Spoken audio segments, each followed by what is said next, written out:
Hello, everyone. We're here for the first part of chapter 5.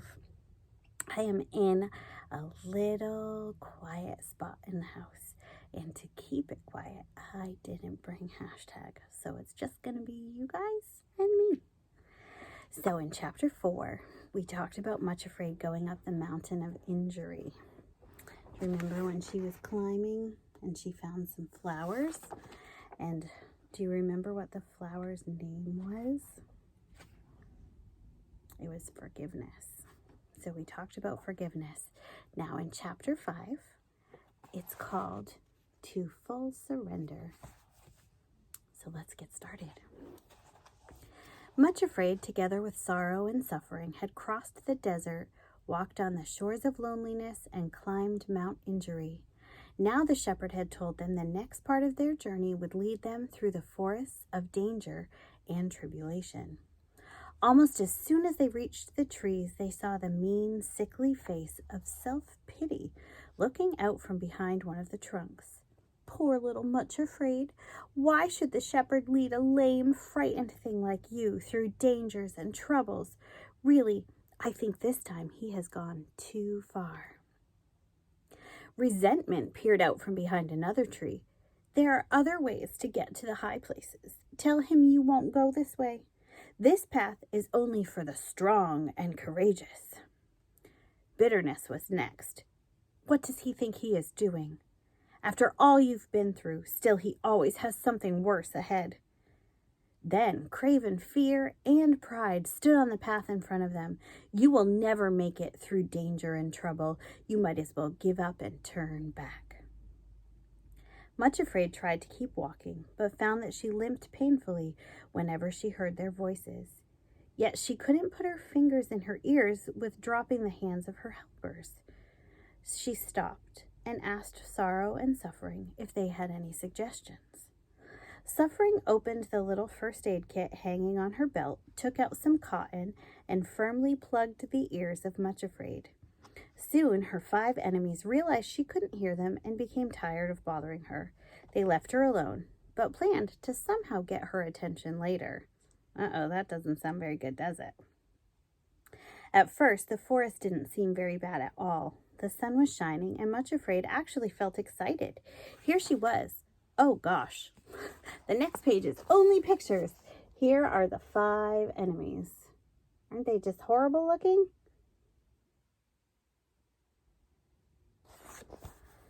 All right, so Much Afraid felt excited. Forest of danger and not really minding. But the sun didn't shine for long. Soon. Huge black clouds filled the sky. Thunder rolled in the distance, and the woods became very dark and very still. Suddenly, a bolt of lightning scorched across the sky, and there was a great crash as a tree fell to the earth. Then another streak of lightning flashed, and another. Soon there was thunder and lightning in every direction. The forest seemed to be groaning and shaking, and the trees were falling all around them. The strangest thing was, Much Afraid was still not really frightened. She spoke to herself words from the Great Book. Do you remember what we said the Great Book was? It was the Bible. Though 1,000 shall fall at your side, and 10,000 by your right hand, it will not come near to you. For I will cover you with my feathers, and under my wings you will trust.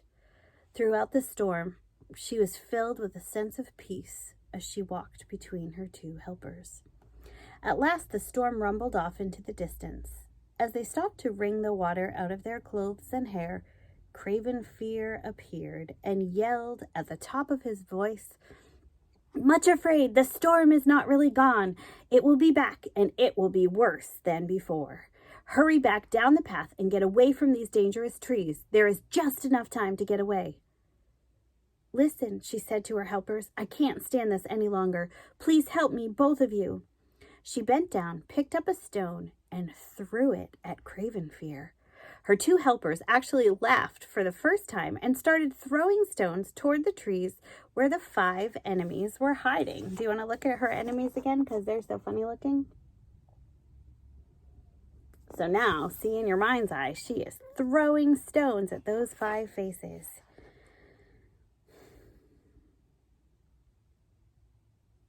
Then, just ahead of them by the path, they saw a log hut. Thunder was again rumbling closer as they hurried through the door. Suffering immediately locked the door behind them, and they were certainly glad she did. The next minute, the 5 enemies were banging on the door and shouting, "Hey, open up! The storm is starting! You can't leave us out here!" Much Afraid went to the door and called through the keyhole the same words Craven Fear had spoken to her. "Hurry back down the path and get away from these dangerous trees. There is just enough time to get away." There was a sound of angry voices outside, then hurrying feet as the storm hit in its fury. Inside the hut, Much Afraid and her helpers found everything they needed to stay warm and comfortable. In a short time, while the storm raged outside, the 3 were sitting around a crackling fire, drinking hot chocolate. Much Afraid realized with surprise this was the happiest and most peaceful part of her journey. As they lay down on the mattresses they found piled in a corner, she repeated to herself softly, "He has covered me with his feathers, and under his wings I will trust." The storm continued for several days. Much Afraid came to know sorrow and suffering in a new way and began to understand more of their mountain language. She found that they were becoming more than just her helpers. They were her friends. At last they started out once again with their supply sack filled with water and food taken from the cabin's well-stocked pantry. The storm was over, but a heavy mist remained everywhere. It was so thick that they could only see the trees on either side of the narrow path. So this is the cabin, the log hut where they stayed. And there's the fire where they had their hot chocolate. The ground was very muddy and slippery as they walked through the fog day after day. Finally, Much Afraid cried out, "Will this fog ever go away, I wonder?" A voice she knew all too well answered from behind the trees. "No, it won't," said Resentment. "This is how it is all the way up the mountains. It'll be like this for the rest of your journey." Much Afraid pretended not to hear him, but he kept on talking. "Have you noticed, Much Afraid, that the path isn't going up? It's staying level. You missed the upward way, and now you're just going around and around in circles." Much Afraid had not really noticed this, but now she realized it was true. They weren't climbing at all. She turned to her friends. "Do you think we might have missed the right path? The fog is so thick, we may have gone past it without realizing it." They reminded her not to listen to her enemies. "This is the way the shepherd told us to follow. We will stay on it." So Much Afraid kept on, stumbling and falling in the slippery path. So here she is. Bitterness broke in clearly. "Well, you should at least go back and look instead of going on and on the wrong way." "You poor little thing," Self-Pity whispered through the mist. "You're just continuing day after day on a path that is taking you nowhere. And you should be going to the high places." The voices kept on whispering at her as they walked until at last Much Afraid decided to sing. "If I sing quite loudly, I won't be able to hear what they say," she told herself. And so the muddy, wet, and bedraggled Much Afraid began to sing one of the songs from the Great Book. Her enemies immediately went quiet. "What a good idea," she thought. "This works much better than even putting cotton in my ears." And she sang even more loudly. So here she is singing. Can you see her? Remember how they said at the beginning of the book that her mouth was crooked? Do you see how when she's singing, she's doing it even though her mouth doesn't work right? "Hello, Much Afraid," said a cheerful voice close beside her. "I like the song you are singing." There, walking beside them with a pleased smile, was the shepherd. Much Afraid was very happy to see him, but felt embarrassed by how she looked. She wondered how long he had been walking with them and how many times he had seen her slip and fall. "Much Afraid," he said softly, knowing her embarrassment. I don't think of you as you are now.